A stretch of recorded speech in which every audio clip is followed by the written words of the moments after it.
ഇപ്പം അറിയാം 7 മണിക്ക് എന്റെ പ്രോഗ്രാം സ്റ്റാർട്ട് ചെയ്യണം. പക്ഷെ ഗൗരിയുടെ ബിഹൈൻഡ് ആ മനസ്സിനുള്ളിൽ ഓക്കെ 7 മണിക്ക് ഞാൻ സ്റ്റാർട്ട് ചെയ്യണം. നിങ്ങൾ ആ എനർജി ഇങ്ങനെ 6:45 വരെ ഉറങ്ങുമായിരിക്കും.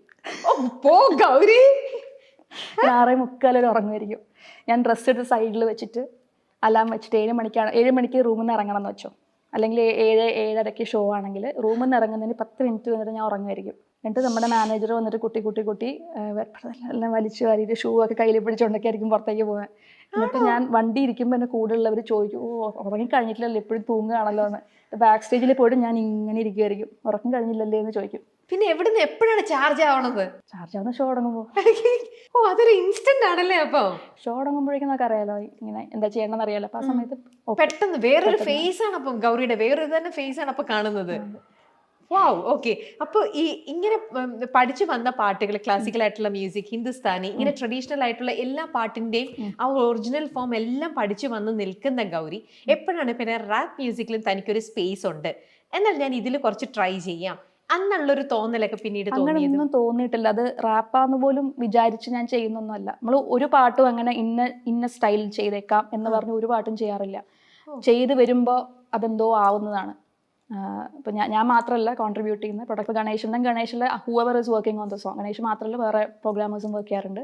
വർക്ക് ചെയ്യുന്ന ആളുകളും ഞാനും ബാക്കി ആരൊക്കെയാണോ എല്ലാവരും കൂടെ വരുമ്പോഴേക്കും അത് ഏതൊരു ജോണറായിട്ട് മാറുന്നതാണ്.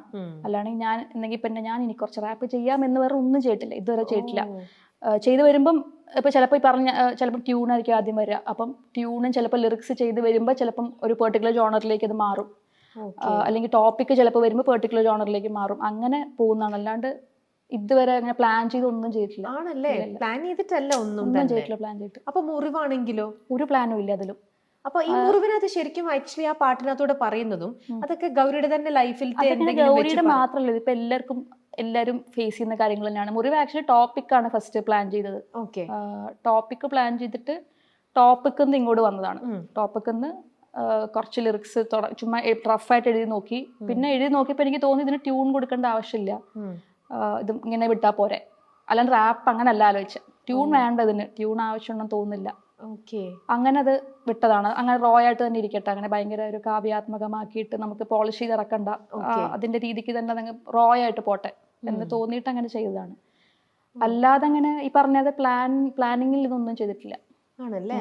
ഓക്കെ. മുറിവ് ഇറങ്ങി കഴിഞ്ഞ സമയത്തും ഒരുപാട് ട്രോളുകളും കാര്യങ്ങളും എല്ലാം വന്നിരുന്നു, അതിലെ ലിറിക്സും കാര്യങ്ങളും എല്ലാം പറഞ്ഞിട്ട്. അതിനെയും വളരെ കൂളായിട്ട് തന്നെയായിരിക്കും ഗൗരി ഹാൻഡ്. മുറിവ് എക്സ്പെക്ട് ചെയ്യാത്ത ഒരു, ഞാൻ പറയണേ കുറച്ച് ട്രിഗേർഡ് ആവുമെന്ന് എനിക്ക് തോന്നിയായിരുന്നു ചെയ്യണ സമയത്ത്. വീഡിയോ ഒക്കെ ഷൂട്ട് ചെയ്യണ സമയത്ത് ചെറിയ കുറച്ച് ട്രിഗർ ആവുമായിരിക്കും എന്ന്. അത് വളരെ കാഷ്വലായിട്ട് കോൺവെർസേഷൻ നമ്മുടെ ഇടയ്ക്ക് ഉണ്ടായതല്ലാണ്ട് ലാർജ് സ്കെയിൽ ട്രിഗറിനെ കുറിച്ച് നമ്മൾ ആലോചിച്ചിട്ടില്ല. പാട്ടിറങ്ങി 1.5 വർഷം കഴിഞ്ഞിട്ടാണ് ഭയങ്കരമായിട്ട് ബ്ലോ അപ്പ് ആവുന്നത്.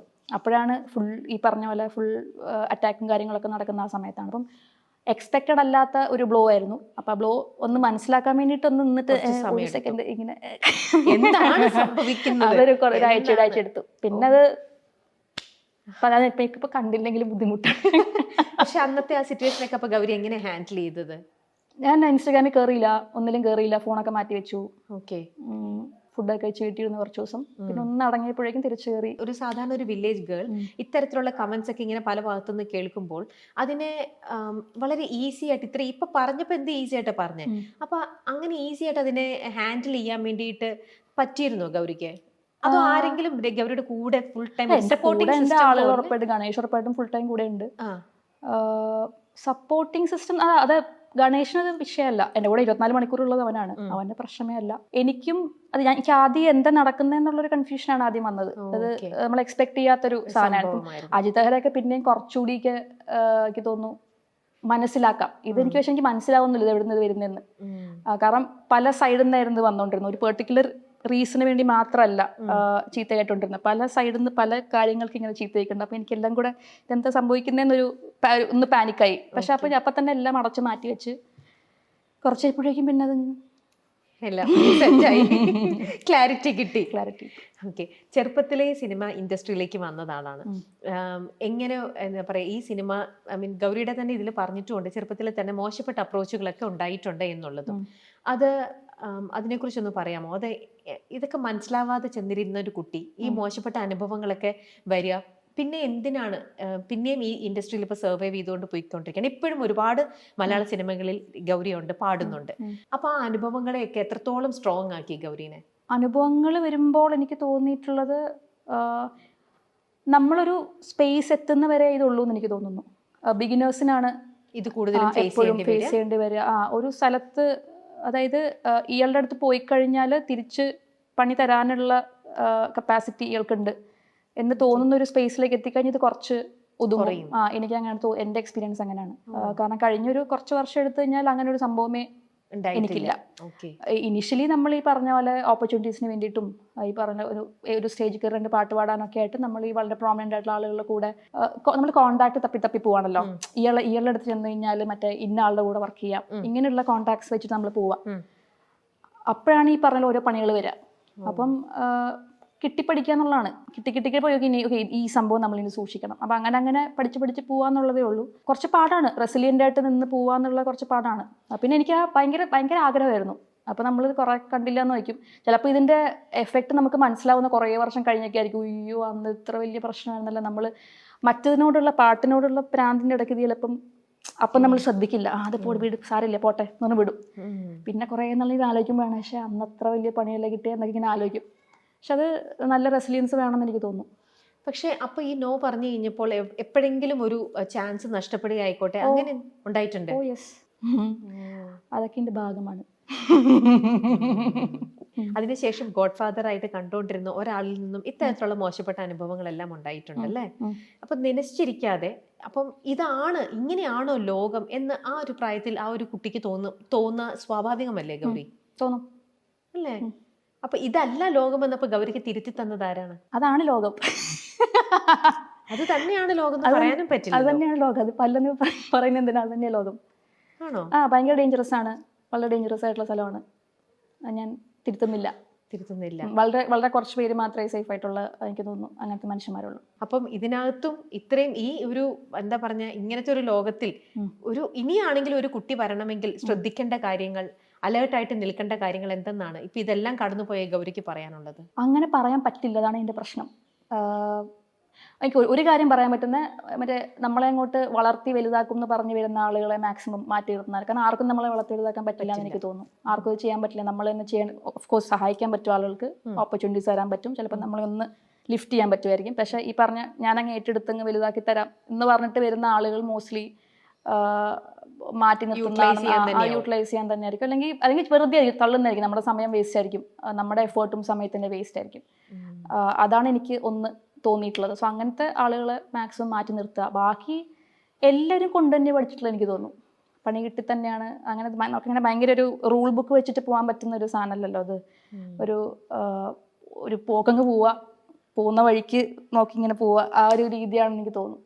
എനിക്ക് പേഴ്സണലി അങ്ങനെ എനിക്കും എൻ്റെ ചുറ്റുള്ള ആളുകളോടൊക്കെ ചോദിക്കുമ്പോഴും എല്ലാം നമ്മൾ അങ്ങോട്ടും ഇങ്ങോട്ടും സംസാരിക്കുമ്പോഴൊക്കെ ഇതൊക്കെ തന്നെയാണ് ഒരു രീതി. പഠിച്ച് പോവുകയാണ്. പഠിച്ച് കുറെ എക്സ്പീരിയൻസ് ഇപ്പം ഗെയിൻ ചെയ്തിട്ടുണ്ട് അല്ലേ? ഇതിനിടയിലാണ് കോവിഡ് ആ ഒരു ടൈമില് ബോർഡർ ലൈൻ പേഴ്സണാലിറ്റി ഡിസോർഡർ അതും ഗൗരിനെ ഹിറ്റ് ചെയ്തു. ഗൗരി അതിന്റെയും ആ ഒരു ഫേസിലൂടെയും വല്ലാണ്ട് പോയി അല്ലേ?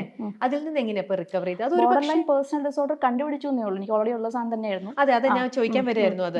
കാരണം ഏകാന്തത എപ്പോഴും ഇഷ്ടപ്പെടുന്ന ഒരു കുട്ടിയായിരുന്നല്ലോ ചെറുപ്പം മുതലേ.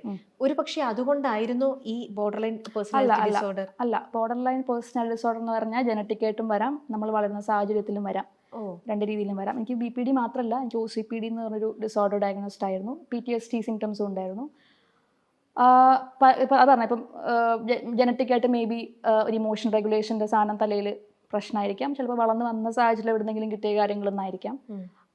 ടീനേജിലാണ് യൂഷ്വലി ബോർഡർ ലൈൻ കൂടുതലും കുട്ടികളിൽ കറക്റ്റായിട്ട് വരിക, കാണാൻ തുടങ്ങുക. നമ്മൾ പലപ്പോഴും റിബൽ അല്ലെങ്കിൽ എക്സ്ട്രീംലി ഇമോഷണൽ എന്നൊക്കെ വിളിക്കുന്ന കുട്ടികൾ മിക്കവാറും സഫർ ചെയ്യുന്നതായിരിക്കും. പക്ഷെ നമ്മൾ ടീനേജാണ്, അഹങ്കാരമാണെന്നൊക്കെ പറഞ്ഞ് നമ്മൾ പലപ്പോഴും തള്ളിക്കളയുന്നത് ഇങ്ങനെയുള്ള പ്രശ്നങ്ങളായിരിക്കാം. പക്ഷെ അന്നൊന്നും ഒട്ടും ഇതിനെക്കുറിച്ച് കോൺവെർസേഷൻസ് ഒന്നും ഇല്ല. ഇപ്പം പിന്നെ ആളുകൾ ഭയങ്കര അലേർട്ടാണ്, ഒരുപാട് കോൺവെർസേഷൻസും ഇൻ്റർവ്യൂസും ഒക്കെ ഇതിനെക്കുറിച്ച് നടക്കുന്നുണ്ട്. അപ്പം ഇമോഷണൽ റെഗുലേഷൻ ഇഷ്യൂസ് ആണ് മെയിനായിട്ടും. നമുക്ക് ഇമോഷൻ കൺട്രോൾ ചെയ്യാൻ ഭയങ്കര ഒന്നല്ലെങ്കിൽ അങ്ങേ എക്സ്ട്രീം അല്ലെങ്കിൽ ഇങ്ങേ എക്സ്ട്രീം ഒരു ബാലൻസ് ഇല്ലായ്മയാണ് ബേസിക്കലി BP. അതിന്റെ ലക്ഷണങ്ങൾ എന്ന് പറയുന്നത്. അതേപോലെ നമ്മൾ സ്വയം നമ്മളെ ഹേർട്ട് ചെയ്യാനായിട്ട് അതായത് ഇമോഷണൽ പെയിൻ ഭയങ്കര അൺബെയറബിൾ ആയിരിക്കും, നമുക്ക് സഹിക്കാൻ പറ്റില്ല. അപ്പോൾ അതിന് രക്ഷപ്പെടാൻ വേണ്ടി നമ്മൾ ഫിസിക്കൽ പെയിനിലോട്ട് തിരിയും. ചിലപ്പോൾ അൺഹെൽത്തി ആയിട്ടുള്ള പല പാറ്റേൺസിലോട്ടും പോകും. അതിൽ ഒന്നാണ് അഡിക്ഷൻസ്, അതിൻ്റെ ഒരു ഭാഗമാണ്. എനിക്ക് അഡിക്ഷൻസിലോട്ട് ഞാൻ പോയിട്ടില്ല, പോകുന്ന ഒരുപാട് പേരുണ്ട്. പല അഡിക്ഷൻസിലോട്ട് നമ്മൾ പോകുന്നതും ഈ പറഞ്ഞ പോലെ നമ്പ് ചെയ്യാൻ വേണ്ടിയായിരിക്കും. ഹാൻഡിൽ ചെയ്യാൻ പറ്റാത്തത് കൊണ്ടൊക്കെ ചിലപ്പോൾ അഡിക്ഷൻസിലേക്ക് പോകുന്ന ആളുകളുണ്ട്. അപ്പൊ ഇതൊക്കെ എങ്ങനെയാ, ഇപ്പം ഗൗരിയുടെ തന്നെ ആണെങ്കിലും അത് എങ്ങനെയാ കണ്ടെത്തിയതും പിന്നെ ഒരു കൺസൾട്ട് ചെയ്ത് എങ്ങനെയാ അത് മാറ്റിയത്? അല്ല, എനിക്ക് കല്യാണം കഴിഞ്ഞ് ഗണേശാണ് ഫസ്റ്റ് എൻ്റെ തെറാപ്പിസ്റ്റിൻ്റെ അടുത്ത് കൊണ്ടുപോകുന്നത്. അപ്പം അന്ന് ഡിപ്രഷനായിരുന്നു ഫസ്റ്റ് ഡയഗ്നോസ്ഡ് ആയത്. അതിനുശേഷം കോവിഡ് സമയത്താണ് വേറൊരു ഡോക്ടറിൻ്റെ അടുത്ത് ഈ പറഞ്ഞ നമ്മൾ സംസാരിച്ചപ്പോഴാണ് പറഞ്ഞത് ഇത് ബോർഡർ ലൈൻ ഉള്ള ആളാണ്, ബോർഡർ ലൈൻ പേഴ്സണൽ BPD ആണ് സാധനം, OCPD സിംറ്റംസും ഉണ്ട്. അപ്പം ഇതാണ്. പിന്നെ അതെങ്കിലും തെറപ്പിയും കാര്യങ്ങളൊക്കെ വന്ന് കോപ്പിംഗ് മെക്കാനിസംസും കാര്യങ്ങളൊക്കെ ആയിട്ട് ഇപ്പം വെരി മച്ച് അണ്ടർ കൺട്രോൾ. അപ്പൊ ഇങ്ങനെ ഈ ഒരു ഡിസോർഡർ ഉള്ള കുട്ടികൾ എപ്പോഴും ഷാർപ്പായിട്ടുള്ള ഒബ്ജക്റ്റ് അവരുടെ കൂടെ കൊണ്ടേ നടക്കും. ഷാർപ്പ് മാത്രമാണ്, ചിലപ്പം പൊള്ളുന്ന സാധനങ്ങളായിരിക്കാം, തീപ്പെട്ടിയായിരിക്കും, ചിലപ്പോൾ ചിലപ്പം പോയിട്ട് സ്വയം എവിടെയെങ്കിലും ഇടിക്കുന്നതായിരിക്കാം, പല രീതിയിൽ വേദന ഉണ്ടാക്കുക. കാരണം അവർക്ക് മറ്റൊന്ന് രക്ഷപ്പെടാൻ വേണ്ടിയിട്ടുള്ളൊരു രീതി നോക്കുക എന്നുള്ളതാണ്. അതിൽ നിന്നുള്ള എസ്കേപ്പിസം ആയിട്ടാണോ അവർ ഇതിനെ കാണുന്നത്? മറ്റേ വേദന, ഈ വേദന വരുമ്പോൾ ആ വേദനയിൽ നിന്ന് വിട്ടുപോകും. അപ്പോൾ ആ വേദന അത്രയും സ്ട്രോങ് ആയിരിക്കും, ഇമോഷണൽ പെയിൻ അത്രയും സ്ട്രോങ് ആയതുകൊണ്ട് അതൊന്ന് റിലീസ് കിട്ടാൻ വേണ്ടി ഫിസിക്കൽ പെയിനിലേക്ക്. പക്ഷെ അത് പലപ്പോഴും അറ്റൻഷന് വേണ്ടി ചെയ്യാന്നൊക്കെ പറയും. പക്ഷെ ഇവർ ചെയ്യുന്നത് ആക്ച്വലി ആരും അറിയില്ല.